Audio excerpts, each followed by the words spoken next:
Hello students, today we will start our chemistry first chapter, matter in our surroundings. I am Nidhi Jain. I am taking your chemistry lecture. So what is matter? तो सबसे पहले matter क्या होता है वो समझना ज़रूरी है। तो मैटर क्या है, हम अपने आसपास जो कुछ भी देख रहे हैं, कुछ भी जो हम अपने आसपास देख रहे हैं, चाहे वो गैस हो, चाहे वो लिक्विड स्टेट में हो, चाहे वो सॉलिड हो, कुछ भी हो, हम अपने आसपास जो भी कुछ देख रहे हैं वो सब कुछ मैटर कहलाता है। ठीक है, इट इज़ मैटर।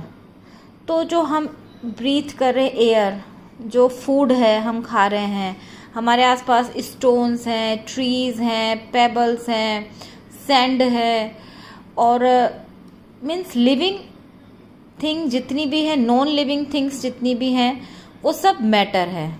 ठीक है ना।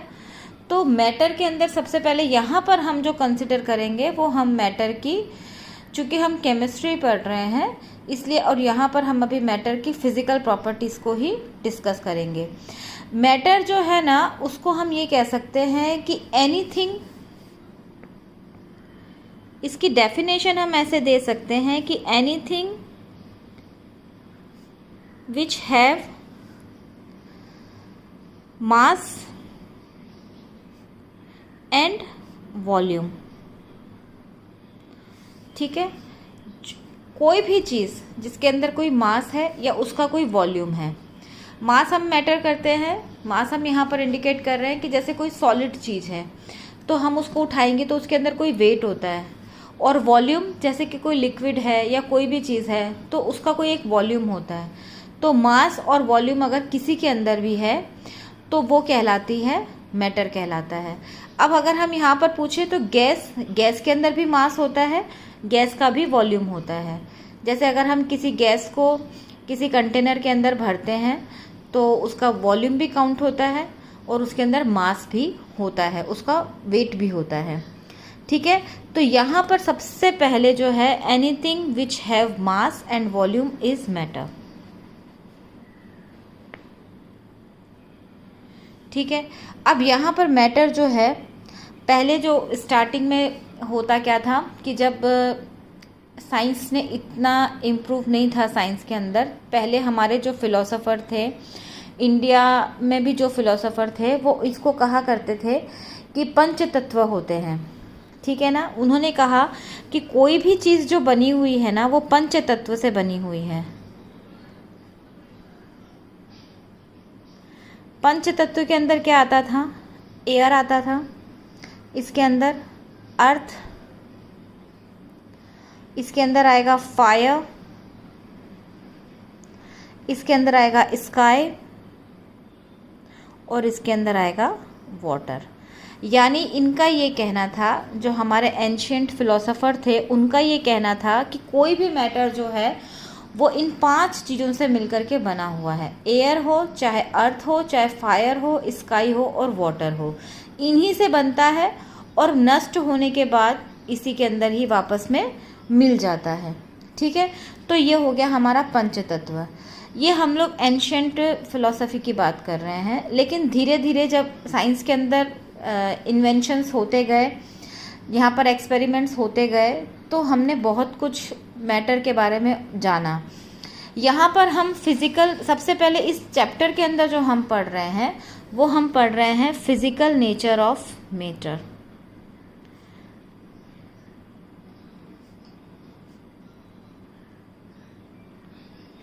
तो फिज़िकल नेचर ऑफ मैटर के अंदर क्या क्या होता है?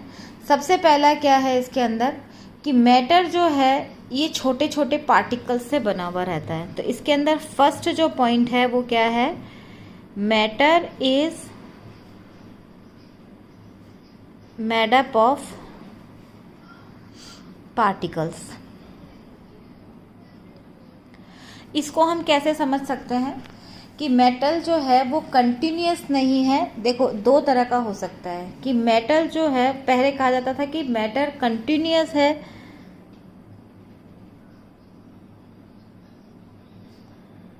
और पार्टिकल है। और दोनों में से वो क्या है, तो इसको हम कैसे इंडिकेट करेंगे। देखो कंटिन्यूअस कैसे हो सकता है कि कंटिन्यूअस जैसे क्या था कि एक लकड़ी का ब्लॉक ले लिया तो हम कह सकते हैं कि ये पूरा एक कंटिन्यूअस है, या वाटर जो है वो पूरा एक तरह से भरा हुआ रहता है कहीं पर, तो हम इसको कह सकते हैं कि ये कंटिन्यूअस है। लेकिन जब बाद में एक्सपेरिमेंट हुए, बहुत सारे एक्सपेरिमेंट हुए, तो पता चला कि मैटर जो होता है ना वो कंटिन्यूअस नहीं होता, ये पार्टिकल होता है, यानी ये छोटे छोटे पार्टिकल से मिल करके बना हुआ होता है। ठीक है, तो मेटल जो है इसको हम कैसे समझ सकते हैं कि जैसे अगर मान ले हमने एक ग्लास के अंदर, ये ग्लास है या कोई भी चीज़ है, उसके अंदर हमने ये वाटर भरा हुआ है, इसके अंदर अगर ये कंटिन्यूअस होता, इफ़ इट इज़ कंटिन्यूअस, तो इसके अंदर हम लोग कुछ ऐड नहीं कर सकते। लेकिन हम जानते हैं कि इसके अंदर अगर हम शुगर डालें और अगर हम इसके अंदर सॉल्ट डालें तो वो आसानी से इसके अंदर मेल्ट हो जाता है। ठीक है ना, मिक्स हो जाता है। मिक्स कब हो सकता है, जबकि इसके पार्टिकल्स जो हैं वो छोटे छोटे पार्टिकल से बने हुए हों, और ये मैटर जो है शुगर है वो भी छोटे छोटे पार्टिकल से मिलकर बना हुआ है, और इन दोनों के पार्टिकल आपस में यहाँ पर मिक्स हो गए। तो सबसे पहला क्या है इसका, ये है कि मेटल जो है is made up of a particle, सबसे पहला इसके अंदर आता है। अब इनके अंदर पार्टिकल्स जो होते हैं ना वो क्या होता है, उनकी साइजेस क्या हैं, तो इनकी साइजेस जो है ना ये बहुत स्मॉल पार्टिकल से मिलकर बना हुआ होता है, बहुत छोटे छोटे इसके अंदर पार्टिकल्स होते हैं। तो अब हम इसको एक्सपेरिमेंट को कैसे देख सकते हैं, जैसे आपकी बुक में भी दिया हुआ है कि जैसे एक पोटेशियम परमैंगनेट एक केमिकल कंपाउंड है, जिसका जो अगर इसको हम वाटर में मिक्स करें ना तो ये वाटर को रेडिश कलर दे देता है। ठीक है, तो ये हमारे पास है एक potassium permanganate,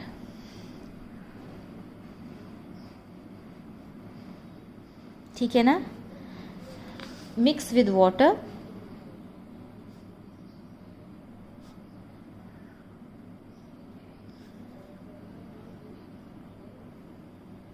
gives red colour solution, ये रेड कलर का एक सॉल्यूशन देता है। ठीक है, अब अगर ये छोटे छोटे पार्टिकल से मिलकर के बना हुआ है, तो जैसे यहाँ पर हमने एक टेस्ट ट्यूब लिया, एक टेस्ट ट्यूब के अंदर हमने पानी भरा हुआ है इतना, इसके अंदर हमने पोटेशियम परमैंगनेट डाल दिया, बहुत थोड़ी सी मात्रा में 2-3 ड्रॉप्स, 2-3 मतलब उसका छोटा सा पार्टिकल ले लो या उसको सॉल्यूशन ले लो, जो भी आप लेना चाहो, 2-3 पार्ट्स में हमने इसको छोटा सा डाला इसके अंदर। ठीक है, तो ये रेड कलर हो गया। अब इसके अंदर से हम 10 ml ले लेंगे, ठीक है ना, और ये वाटर हमारे पास पहले से भरा हुआ है। ठीक है ना, इस वाटर के अंदर इस 10 ml सॉल्यूशन को डाल देंगे, तो ये भी क्या होगा, रेड हो जाएगा, लेकिन थोड़ा सा लाइट कलर का होगा। ऐसे ही आप इसको कंटिन्यूस करते चले जाओ, तो कम से कम आप समझो कि बहुत सारे वाटर के अंदर भी इसका रेड कलर आता जाएगा। यानी कि हम इससे ये समझ सकते हैं कि जो ये पोटेशियम परमैंगनेट हमने डाला, ये बहुत छोटे छोटे पार्टिकल्स के अंदर टूट गया, छोटे छोटे पार्टिकल्स के अंदर टूट गया, और वो इसके अंदर पूरी तरह से मिक्स होता चला गया। ठीक है ना, तो इस एक्सपेरिमेंट से हम ये समझ रहे हैं यहाँ पर कि पोटेशियम परमैंगनेट या कोई भी मैटर जो है वो बहुत छोटे स्मॉल टाइनी पार्टिकल से बना हुआ होता है। तो हम यहाँ पर लिख देंगे कि स्मॉल पार्टिकल्स इसके अंदर होते हैं, बहुत सारे स्मॉल पार्टिकल से मिलकर के कोई भी मैटर बनता है।